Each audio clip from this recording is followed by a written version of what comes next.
Welcome friends, day 4માં આપનું હાર્દિક સ્વાગત છે. આજે 2 ડિસેમ્બર 2025. આજે આપણે થોડીક એક્ઝામ વિશે વાત કરીએ, જે હાલમાં એની જાહેરાત પડી ગઈ છે. કોમન એન્ટ્રન્સ ટેસ્ટ,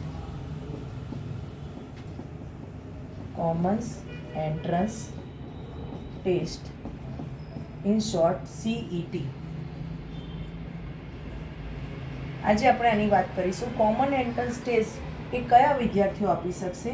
તો ધોરણ 5માં જે વિદ્યાર્થીઓ હાલ અભ્યાસ કરે છે તે, અથવા તો જે ધોરણ 5 પાસ છે તે વિદ્યાર્થીઓ CETની એક્ઝામ આપી શકશે. CET એક્ઝામનું પ્રશ્નપત્ર કેટલા ગુણનું રહેશે મિત્રો? તો એ રહેશે 120 ગુણ. 120 ગુણના, અને સાથે પ્રશ્નો હશે 120 પ્રશ્નો, અને તેનો સમય રહેશે 150 મિનિટનો. હવે તમને પ્રશ્ન થશે કે આમાં ફીસ કેટલી રહેશે? તો આ એકદમ નિઃશુલ્ક છે.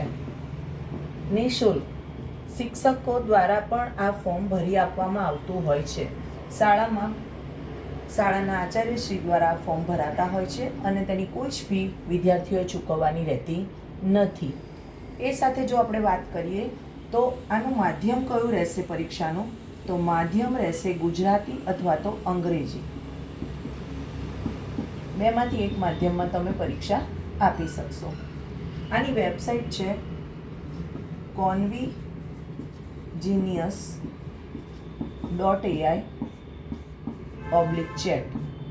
અને જો ઈમેલ એડ્રેસ જોઈએ તો SEBexam21. આ એનું ઈમેલ એડ્રેસ છે, જેની આપણે હાલ જરૂર નથી, એટલે આપણે આને રિમૂવ કરી દઈએ. હવે આગળ આપણે વાત કરીએ કે કયા કયા વિષયની આપણે આમાં પ્રશ્નો પૂછાશે. બરાબર છે? તો તાર્કિક ક્ષમતાને લગતા પ્રશ્નો પૂછાશે. એટલે તાર્કિક ક્ષમતા કસોટીને લગતા પ્રશ્નો, ધેટ મીન્સ રીઝનિંગ અને મિરર ઇમેજ ને એ બધું, ફિગર કાઉન્ટ કરવાનું. તો તાર્કિક ક્ષમતા કસોટી, એના 30 પ્રશ્નો રહેશે. અહીંયા હું મિત્રો લખી દઉં ઉપર પ્રશ્નો, અને અહીંયા લખી દઉં એના ગુણ. 30 પ્રશ્નો 30 ગુણ. અહીંયા આપણે ઉપર વાત કરી કે 21 ગુણ છે તે 120 પ્રશ્નો છે. બરાબર છે? એ સાથે પછી પૂછાશે ગણિત સજ્જતા. તો ગણિત સજ્જતાના કેટલા માર્ક્સ રહેશે? ગણિત સજ્જતાના પણ 30 માર્ક્સ રહેશે, અને 30 પ્રશ્નો રહેશે.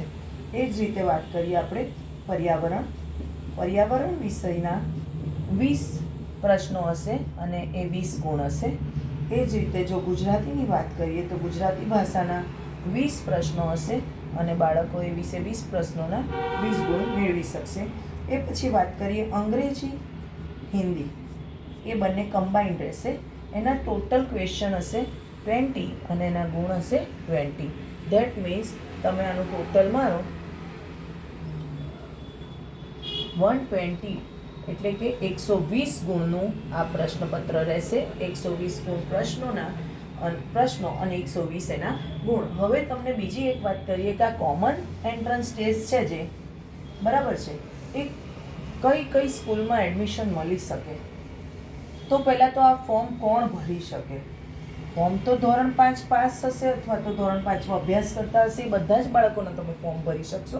પણ સાથે વાત કરીએ તો જ્ઞાન શક્તિ રેસિડેન્શિયલ સ્કૂલ છે, એક રેસિડેન્શિયલ સ્કૂલ, બરાબર છે, એક એમાં એડમિશન મળી શકે. એ સિવાય જ્ઞાન શક્તિ ટ્રાઇબલ રેસિડેન્શિયલ સ્કૂલ છે. ટ્રાઇબલ રેસિડેન્શિયલ સ્કૂલ, હું શોર્ટમાં લખી દઉં છું મિત્રો. એ પછી એક રક્ષા શક્તિ સ્કૂલ. રક્ષા શક્તિ સ્કૂલમાં પણ એડમિશન મળશે. એ સિવાય આવશે મોડેલ સ્કૂલ. મોડેલ સ્કૂલમાં પણ તમે એડમિશન મેળવી શકશો. બરાબર છે? હવે તમને પ્રશ્ન થાય કે કયા વિદ્યાર્થીઓ, કઈ શાળાના વિદ્યાર્થીઓ પરીક્ષા આપી શકશે? તો સરકારી અથવા તો અનુદાનિત શાળા, સરકારી અથવા અનુદાનિત શાળા. એ સાથે ખાનગી શાળા પણ, ખાનગી શાળાના બાળકો પણ આ પરીક્ષા કોમન એન્ટ્રન્સ ટેસ્ટ આપી શકશે. મેરિટના આધારે આમાં તમને એડમિશન મળશે અને જ્યારે ખાનગી શાળાના બાળકો હશે એને ફક્ત ને ફક્ત રક્ષા શક્તિ સ્કૂલમાં જ એડમિશન મળશે. આ બાબત ખાસ ધ્યાનમાં લેજો અને એનું માધ્યમ રહેશે ગુજરાતી અથવા તો અંગ્રેજી માધ્યમ. તો મિત્રો, આટલી માહિતી ઘણી છે અને કોમન એન્ટ્રન્સ ટેસ્ટ વધારેમાં વધારે બાળકો આપે તેવા પ્રયત્નો આપણા તરફથી કરીશું. ધન્યવાદ.